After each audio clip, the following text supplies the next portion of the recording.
Stability of tenure of personal, ये principal है Henry fuel के जो 14 प्रिंसिपल्स हैं उनमें से एक।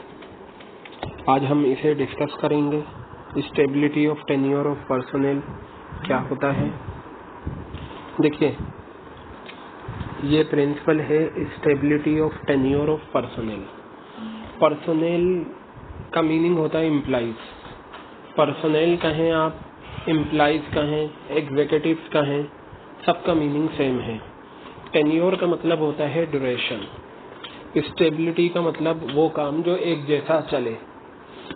Stability of tenure of personal, ये जो प्रिंसिपल हेनरी फ्यूल ने दिया, इसके पीछे क्या थीम थी और क्या कहा हेनरी फ्यूल ने इस प्रिंसिपल के बारे में, वो मैं आपको बताता हूँ। देखिए, जब हम किसी को कोई काम देते हैं, तो हमें उसे एक टाइम पीरियड देना चाहिए एडजस्ट होने के लिए। जैसे मैं आपको बताता हूँ, मान लीजिए आप देखते हैं घरों में बहुत सारे काम करने वाली आती हैं। कोई कपड़े धोने के लिए आता है, कोई बर्तन धोने के लिए आता है, कोई सफाई करने के लिए आता है। अब मैं एक एग्जाम्पल लेता हूँ, कोई काम करने वाली आई जो सिर्फ रोटी बनाने के लिए आती है। आपने उसे अपॉइंट करा। अब मान लीजिए वो आई रोटी बनाने और शुरू में उससे रोटी नहीं बनी। एक दिन नहीं बनी, 2 दिन नहीं बनी, 3 दिन नहीं बनी। जो आपकी रिक्वायरमेंट थी वैसी रोटी नहीं बनी। आपने उसे निकाल दिया। फिर आपने दूसरे को रखा, उसने भी यही करा, उससे भी नहीं बन रही, आपने उसे भी निकाल दिया। तीसरे को रखा, उसे भी निकाल दिया। ऐसा नहीं होना चाहिए। अगर वो रोटी बनाने वाली आई है तो आप उसे एक टाइम पीरियड दो। आप उसे एक टाइम पीरियड दो, 2 महीने, 3 महीने, और उसे बताओ, जैसा आपने उसे 3 महीने का टाइम पीरियड दिया, तुम्हारे पास 3 महीने हैं, ये जो हमारी रिक्वायरमेंट होती है रोटी की, इस तरीके से बनाओ। इससे होगा क्या, जो उसकी कमी होंगी वो दूर हो जाएंगी और 3 महीने में वो वैसी रोटी बनानी स्टार्ट कर देगी जैसा आप चाहते हैं। तो इसे बोलते हैं stability of tenure of personal. आपने वो जो पर्सनल है, वो जो एम्प्लॉय है, जो काम करने वाली है, उसको आपने एक स्टेबिलिटी दी 3 महीने की, कि 3 महीने में वो वहाँ के काम काज को थोड़ा सा ध्यान में रख लेगी। क्योंकि देखिए, जब हम कहीं पर जॉब के लिए जाते हैं, काम करते हैं, तो हम वहाँ के इन्वायरमेंट से, वहाँ के एटमॉस्फेयर से अवेयर नहीं होते। हमें वो फॉलो करना पड़ता है, तब जाके हम वैसा काम करना स्टार्ट करते हैं। अगर हम दिल्ली के बाहर जाके रहने लगेंगे, यूपी में रहने लगें या मुंबई में रहने लगें या साउथ में चले जाएं, तो वहाँ का कल्चर और यहाँ के कल्चर में बहुत फर्क होगा। हमें टाइम लगेगा वहाँ के कल्चर को फॉलो करने में। तो यही बात हेनरी फ्यूल ने कही कि अगर किसी कंपनी में किसी एम्प्लॉय को जॉब मिलती है तो वो क्या करे, वहाँ पर उस एम्प्लॉय को एक टाइम पीरियड दे कि इतने टाइम में आप अपने आप को जो हम काम चाहते हैं वैसे करो। अगर वो वैसा नहीं करता उस टाइम पीरियड में, तो आप क्या करें, उसे निकाल सकते हैं या उसे और फर्दर ट्रेनिंग दे सकते हैं। तो यही stability of tenure of personal है। अगर आप जल्दी जल्दी उसे निकालने लगेंगे तो इससे कोई काम नहीं बनने वाला। मान लो एक शूज की दुकान है, बल्ली मारान में। वहाँ सलमान नाम के किसी बंदे ने जॉब ली, वो वहाँ पर काम करता है, सेल्समैन है। वो आया पहले दिन। अब अगर मान लो वो सामान नहीं बेच पा रहा, शूज सेल नहीं कर पा रहा, उसके अंदर वो स्किल्स नहीं है, ये कोई कि पहले दिन उसने सेल नहीं करी, आपने उसे निकाल दिया। ऐसा नहीं होना चाहिए। सलमान को टाइम दे, 2 महीने का टाइम दे, 1 महीने का टाइम दे, 3 महीने का टाइम दे, और उसे बताएं कि जब भी कोई कस्टमर आए किस तरीके से उसे डील करना है, उसे सेल्स स्किल्स बताएं। जब आप उसे बता देंगे और 2 महीने का जो टाइम पीरियड आपने दिया है उसमें उसने अपने आप को इम्प्रूव कर लिया, तो फिर पता है क्या होगा, उसके बाद वो वैसा काम करना शुरू कर देगा जैसा आप चाहते हैं। यही बात हेनरी फ्यूल ने कही। तो अब देखते हैं यहाँ पर पहला point. According to this principle, employees once selected, एक बार जब आप एम्प्लॉइज को सिलेक्ट कर लेते हैं, should be kept at their position for a minimum fix tenure, stability of tenure. यानी कि जब आप किसी एम्प्लॉय को सिलेक्ट कर लेते हैं तो उसे कम से कम एक मिनिमम फिक्स टेन्योर यानी कि एक ड्यूरेशन 2 महीना, 3 महीना, 4 महीना उसे देना चाहिए ताकि वो उस एटमॉस्फेयर को, उस एनवायरनमेंट को फॉलो कर सके। There should be no frequent transfer और टर्मिनेशन। बार बार ट्रांसफर और टर्मिनेशन नहीं होना चाहिए।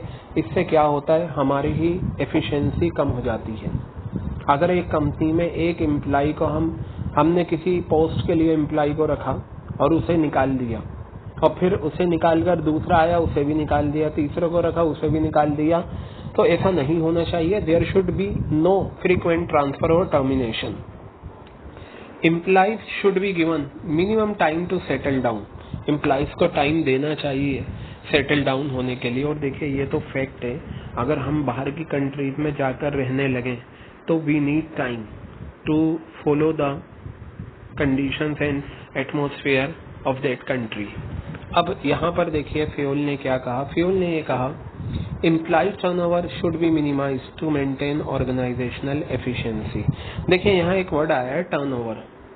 इस टर्नओवर का मतलब, एक तो अगर हम देखें सेल्स के साथ बहुत वर्ड आता है टर्नओवर, सेल्स टर्नओवर, तो टर्नओवर का मतलब होता है सेल्स, लेकिन यहाँ एम्प्लॉय टर्नओवर का मतलब है एम्प्लॉयज का आना जाना। फ्यूल ने यह कहा, एक कंपनी में एम्प्लॉयज का आना जाना कम होना चाहिए।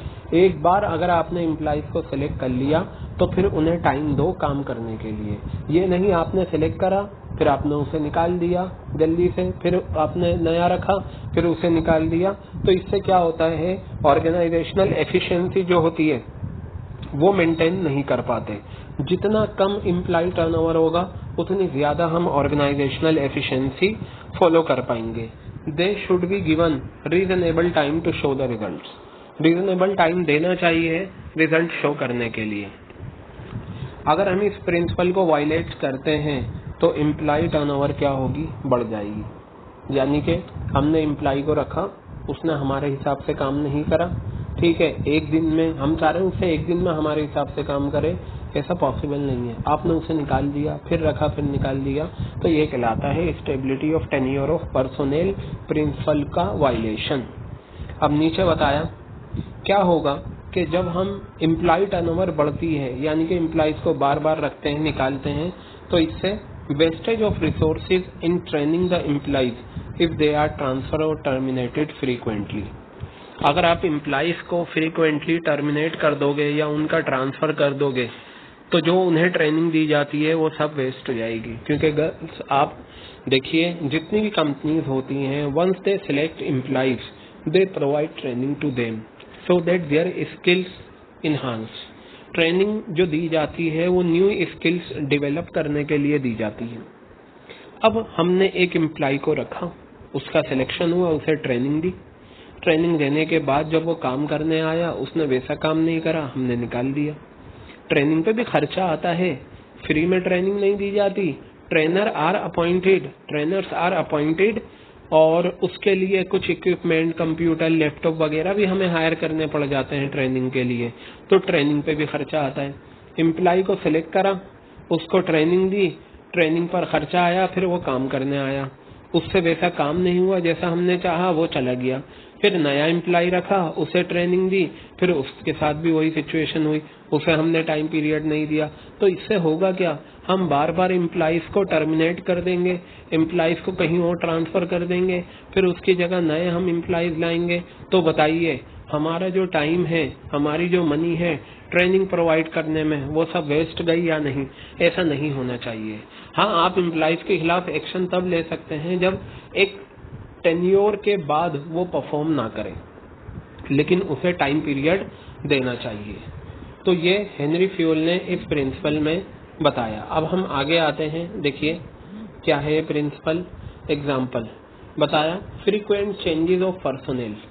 अगर हम पर्सोनेल का मतलब, ये पर्सनल नहीं है, पर्सोनेल है, पर्सोनेल मीन्स एम्प्लॉइज। फ्रीक्वेंट, बार बार अगर हम एम्प्लॉइज का चेंज कर देंगे तो ये ऑर्गेनाइजेशन के लिए अच्छी बात नहीं है। Any such change should be made only when it seems unavoidable as in case of illness. अगर आप चेंज करना चाहते हैं अपने एम्प्लॉइज को तो फ्रीक्वेंटली ऐसा नहीं होना चाहिए।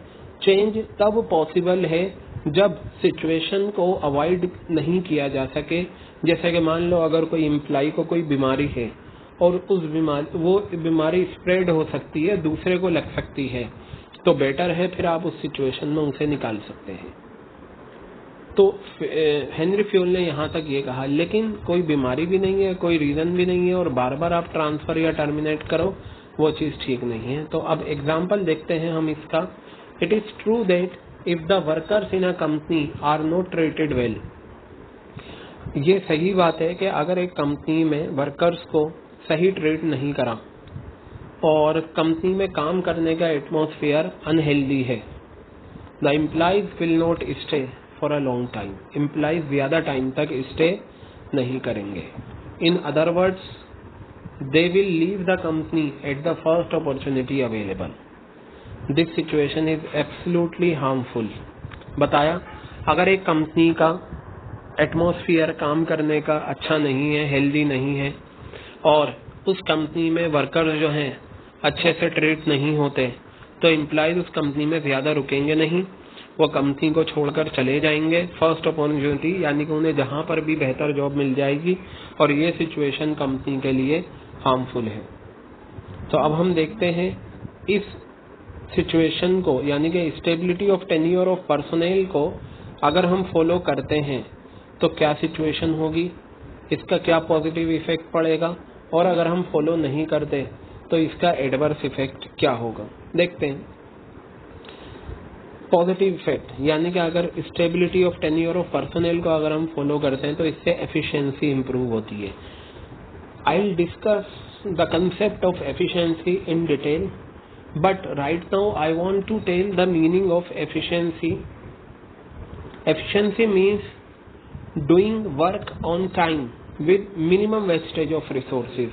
किसी भी काम को टाइम पर कर लो, कम से कम वेस्टेज करके, ये क्या कहलाता है, एफिशिएंसी। अगर आप कोई काम 1 घंटे का काम आप 1 घंटे में कर लें या उससे कम टाइम में कर लें, लेकिन वेस्टेज आपने कम से कम करा, तो हम ये कहेंगे कि आप क्या हैं, एफिशिएंट हैं। मैं एक एग्जांपल लेता हूँ। मान लीजिए आपके घर में आपकी मदर हैं और वो रोटी बनाती हैं, उन्हें टास्क दिया गया 1 घंटे में 50 रोटियां बनानी है। आपकी मदर ने 1 घंटे में 50 रोटियां बनाई, लेकिन आटे का वेस्टेज कम से कम करा। We can say mother is efficient. Mother क्या है, एफिशिएंट है। या काम करने वाली काम करने आई, रोटी बनाने आई, और उसने रोटी जितना टाइम होता है उससे कम में बना दी और आटे का कम से कम वेस्टेज करा, गैस का कम से कम वेस्टेज करा, तो हम ये कहेंगे कि वो लेडी क्या है जो काम करने आई है, एफिशिएंट है। तो क्या होता है, जब stability of tenure of personnel follow किया जाता है तो इससे क्या होता है, एफिशिएंसी बढ़ती है। The stability of tenure of employees will improve their efficiency and performance. Is it clear और नॉट।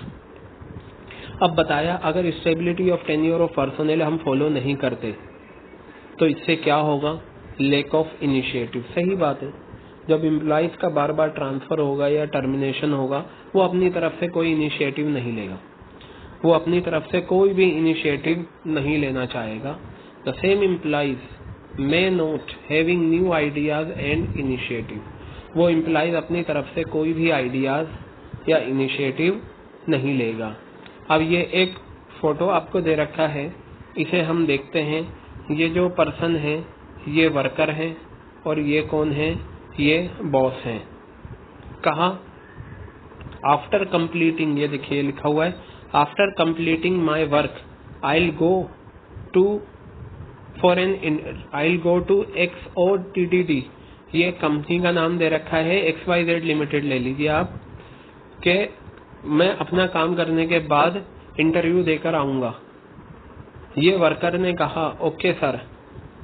अब यहाँ पर देखिए, complete my work by the evening, otherwise I will find a new employ with in a day. अब देखिए boss क्या कह रहा है, मेरा काम करो शाम तक, अदरवाइज मैं एक नया एम्प्लॉय अपॉइंट कर लूंगा एक ही दिन में। मतलब जो वर्कर है उसे टाइम तो दे बॉस, लेकिन वो टाइम नहीं दे रहा, तो वर्कर ने भी कहा ठीक है मैं कहीं और इंटरव्यू देकर आ जाऊंगा। तो ये क्या है, stability of tenure of personnel principle का वायलेशन है उसका फोटोग्राफ आपको दे रखा है। तो ये इस तरीके से हमने डिस्कस करा stability of tenure of personal. ये प्रिंसिपल बहुत सिंपल है, इसमें हमने जो समझा वो यही समझा कि एक एम्प्लॉय को जब सेलेक्ट कर लिया जाए तो उसे एक टाइम पीरियड देना चाहिए सेटलमेंट के लिए, फ्रीक्वेंट उसका ट्रांसफर या टर्मिनेशन नहीं होना चाहिए, ठीक है। और हेनरी फ्योल ने ये कहा कि एम्प्लॉय की जो टर्नओवर है वो कम से कम होनी चाहिए ऑर्गेनाइजेशनल एफिशिएंसी को मेंटेन करने के लिए। अगर इस प्रिंसिपल का वायलेशन होता है तो क्या होगा, एम्प्लॉयज की टर्नओवर बढ़ जाएगी, ट्रेनिंग पर होने वाला खर्चा भी वेस्ट हो जाएगा। ये हमारा प्रिंसिपल था stability of tenure of personal.